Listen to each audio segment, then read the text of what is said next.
Good morning বন্ধুরা। অনেকদিন ইচ্ছে করছিল যে মাছের মাথা দিয়ে শাক খাবো, ভেবে পাচ্ছিলাম না কোন শাক খাবো, ভুলেই গেছিলাম ও আমাদের বাড়িতে তো কুমড়ো শাক আছে, মানে কুমড়ো গাছ আছে। তো সেখান থেকে কিছু কচি দেখে কুমড়ো গাছ কেটে নিয়েছি পাতা সমেত, দিয়ে ভালো করে ধুয়ে নিয়ে রেখে নিয়েছি। আর লাগছে এখানে আলু, বেগুন আর মাছের মাথা। মাছের মাথাটা দেখলে কেমন করে নুন হলুদ মাখিয়ে কিছুক্ষণ ধরে রেখে দিলাম। আর এখানে একটা ছোট্ট ফ্রাইং প্যানে সামান্য পরিমাণে তেল দিয়ে তার মধ্যে একটু নুন হলুদ দিয়ে আলু বেগুনটাকে ভালো করে ভেজে নিচ্ছি, এপিট ওপিট ঢাকা দিয়ে। অবশ্যই দেখো আলুটা দিয়ে দিলাম, আলুটা অবশ্যই কিন্তু এই শেপেই কাটবে আর বেগুনটাও কিন্তু এইভাবেই কাটবে। এইভাবে খেলে জিনিসটা ভালো করে মিক্স হয়ে যায়, সেজন্য এইভাবে কাটা। দেখো ঢাকা দিয়ে দিলাম যাতে সেদ্ধ হয়ে যায়। মোটামুটি সেদ্ধ হলে খুব ভালো হয়, সুবিধা হয়, তাড়াতাড়ি করে রান্নাটা তাহলে হয়ে যায়। দেখো এবার ভালো করে তোমার ভেজে নিচ্ছি, ওটা দেখিয়ে দিলাম তোমাদের ঢাকা দিয়ে কিছুক্ষণ, আবারও ঢাকা দিয়েছিলাম, দিয়ে তারপরে এটা তুলে নিচ্ছি, হয়ে গেছে আমার ভাজা। এরপর এই তেলের মধ্যেই কি সামান্য আর একটু তেল দিলাম, দিয়ে মাছের মাথাটা এর মধ্যে দিয়ে নেবো। কেন মাছের মাথাটা প্রথমে ভাজতে হবে, তো দেখো এবার ভাজতে শুরু করে দিয়েছি, তার জন্য দিয়ে দিয়েছি এটা।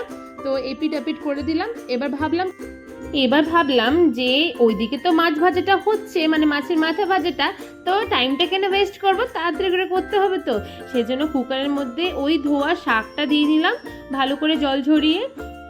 আর দিয়ে দিলাম সামান্য পরিমাণে হলুদ, স্বাদ মতো নুন, আর অবশ্যই সামান্য পরিমাণে চিনি। চিনি তো লাগবেই এটার জন্য। আর দিয়ে দিচ্ছি সর্ষে বাটা, সাদা সর্ষে অবশ্যই এটা। তো শাকের অনুযায়ী আমি সর্ষে বাটা নিয়েছি, তোমাদের যত পরিমাণে শাকটা থাকবে তার অনুযায়ী তোমরা নেবে এটা।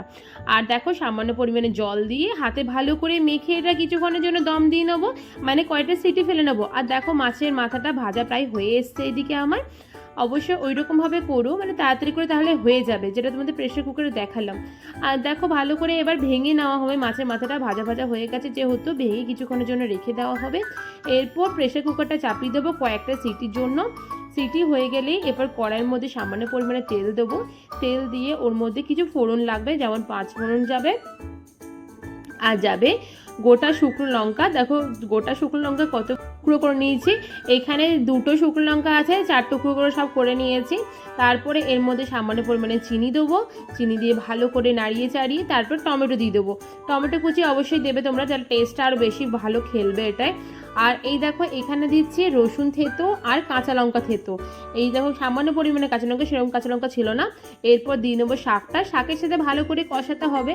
খেতে দুর্দান্ত হয়েছিল, তোমরা অবশ্যই একবার ট্রাই করো। আর ভাজা বেগুন আর আলুটাও দিয়ে দিলাম এর সাথে, অবশ্যই তোমরা ট্রাই করো। ভাতের সাথে তো দারুণ লাগছিলো, এমনি খেতেও যেন মনে হচ্ছিল পুরো শাকটাই খেয়ে নিই, এতটাই সুন্দর হয়েছিল খেতে। আর তাড়াতাড়ি হয়েও গেছিলো, কেননা প্রেশার কুকারে দিলে তো বেশি টাইম লাগবে না। তো তোমরা এইভাবেই কিন্তু ট্রাই করো, চটজলদি যদি করার থাকে তাড়াতাড়ির মধ্যে তোমাদের হয়ে যাবে এইভাবে। তোমাদের বেশিরভাগ টাইমে আমি চটজলদি রান্না দেখাই, সেজন্যই বললাম তাড়াতাড়ি করে হয়ে যাবে, তার জন্য এইভাবেই তোমরা করো। আর পুরো ভিডিও দেখার জন্য তোমাদের অসংখ্য ধন্যবাদ। যদি আমার রান্না তোমাদের ভালো লেগে থাকে আর এইরকম রান্না তোমরা আরও পেতে চাও, তার জন্য অবশ্যই চ্যানেলটাকে সাবস্ক্রাইব করে দেবে আর এটা লাইক করে দিও। আর কমেন্ট করতে ভুলো না তোমাদেরটা কেমন হয়েছিল, অবশ্যই তোমাদেরটা কেমন হয়েছিল বাড়িতে বানিয়ে দেখো। আর আমাকে জানিও কমেন্টে যে কেমন বানিয়েছো তোমরা। আমাদেরটা দারুণ হয়েছিল খেতে, সত্যি তোমাদের কি বলবো আমি। তো দেখো এবার হয়ে গেল।